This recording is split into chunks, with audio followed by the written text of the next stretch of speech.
The old clock in the wedding hall struck once, just once, as if it, too, was shocked by what it was witnessing.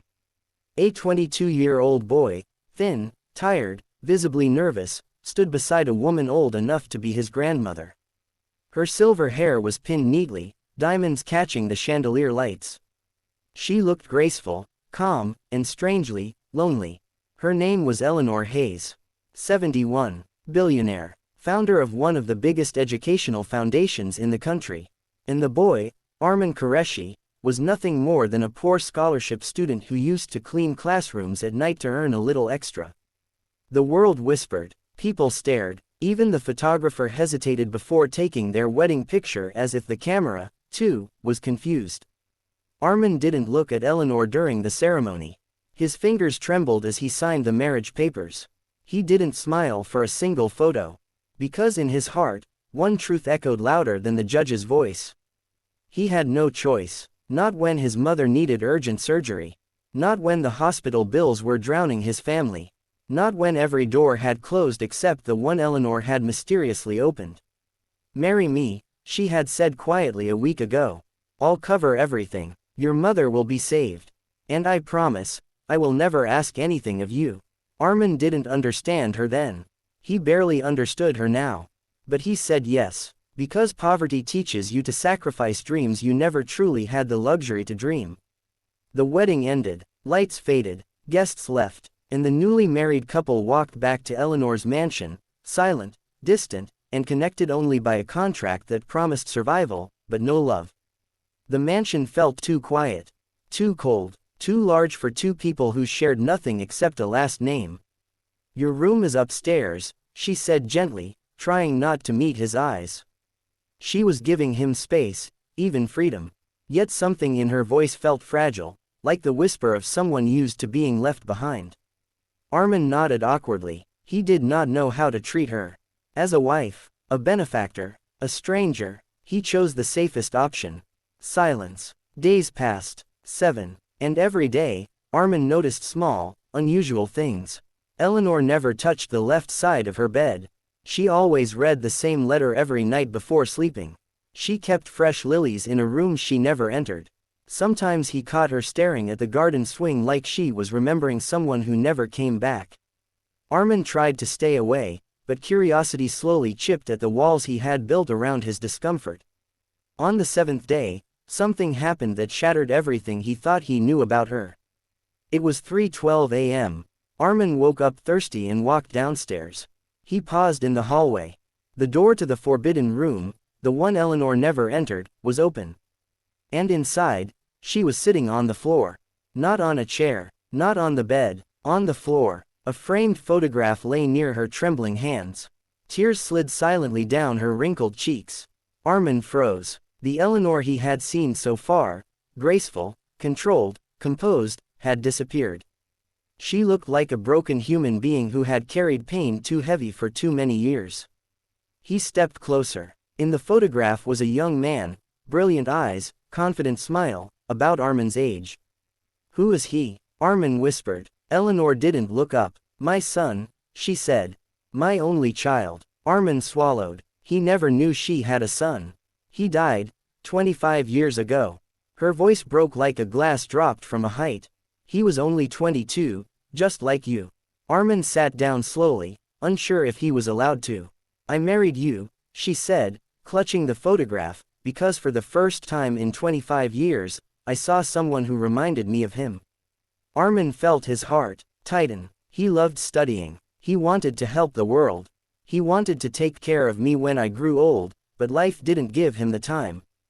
Her breath trembled. "And now, I am old with too much money, too many regrets, and nobody to leave anything to." Armin stared at her, guilt flooding through him. "You don't need to feel pity," she whispered. "I know why you married me. I know you don't love me. I don't expect you to. I've lived long enough with loneliness to recognize it." Silence filled the room, heavy, sharp, human. "Then why help me?" Armin asked softly. "For the same reason I built schools and scholarships," Eleanor said. "I want someone's future to be saved, even if I couldn't save my own child's." Armin looked at her again. Really looked at her. Not as a billionaire. Not as an old woman. Not as a stranger who offered him a deal. But as a mother, who had lost everything. He took the photograph gently and placed it on the shelf, wiping the dust with his sleeve. "You shouldn't sit on the floor," he whispered. "Let me help you up." She hesitated, as if she wasn't used to being helped. Armin held her hand carefully.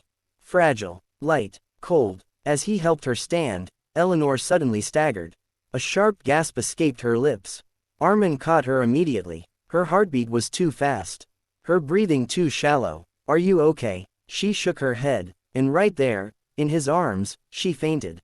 Armin carried her to her bed, panic surging through him. "Eleanor, Eleanor, stay with me." The next moments blurred into sirens, doctors, flashing lights. Armin waited outside the emergency room, heart pounding in a way he had never felt, not even when his mother was dying. He wasn't sure why. Maybe because she wasn't just a contract anymore. Maybe because, for the first time, he saw her humanity. Maybe because she had saved him, without expecting anything in return. A doctor stepped out. "She's stable," he told Armin. "Extreme stress. Her heart is weak. She needs emotional peace more than anything." Emotional peace. Two words Armin had never associated with Eleanor Hayes. When she finally opened her eyes, she found Armin sitting beside her, holding her hand. "You stayed," she whispered. "Yes," he said. "Why?" Armin took a long breath. "Because you're not alone. Not anymore." Eleanor's eyes filled again, but this time, not with grief. With something softer. Hope. "If you want," Armin continued, "we can start over. As friends. As people who share the same house, and maybe, over time, more." Eleanor nodded slowly. A silent agreement between two broken souls learning to heal again. Days turned into weeks. They began having breakfast together. Armin read books to her in the evenings. She taught him business strategies he could never have learned in college. He brought life back into the empty mansion. She brought stability into his chaotic world. And without realizing it, they became a strange, beautiful family, built not on romance, but on compassion. One day, Eleanor handed Armin a brown envelope. "You should see this." Inside was a document, a legal one. Armin read it, and froze. She had transferred her entire educational foundation under joint ownership. 50% her, 50% him. "Why?" Armin whispered. "Because you see the world the way my son used to see it," she said softly. "And I want the future he dreamed of, to live through you." Armin felt tears he had never allowed himself to release. "I will honor this," he whispered. "And I will honor you." She smiled, the kind of smile that carried decades of pain finally melting away. Years later, when Eleanor passed peacefully in her sleep, Armin didn't inherit her wealth. He inherited her legacy. And he built schools in her name, scholarships in her son's name, and a home for abandoned elderly women in her memory. People asked him, "You were so young, she was so old, was it really a marriage?" And Armin always answered the same. Yes, because a marriage is not defined by age or romance. It's defined by two souls choosing to save each other when the world turns away. The mansion he once entered as a stranger became his life's purpose. And every night before sleeping, he placed two photographs beside his bed. His mother's, and Eleanor Hayes, because both women, in their own ways, had saved him. And he, in return, had saved in life. We often search for miracles in money, success, or fame. But sometimes, the greatest miracle is simply crossing paths with a soul who chooses to believe in us. Armin didn't marry wealth, he married compassion. Eleanor didn't seek youth, she sought someone who could carry the light she had kept alive for decades. In a world full of judgment, their story teaches us one truth. Love is not always romance.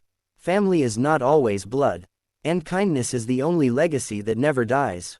If even one broken heart finds hope, if even one lonely soul finds purpose, then their story lives on through us.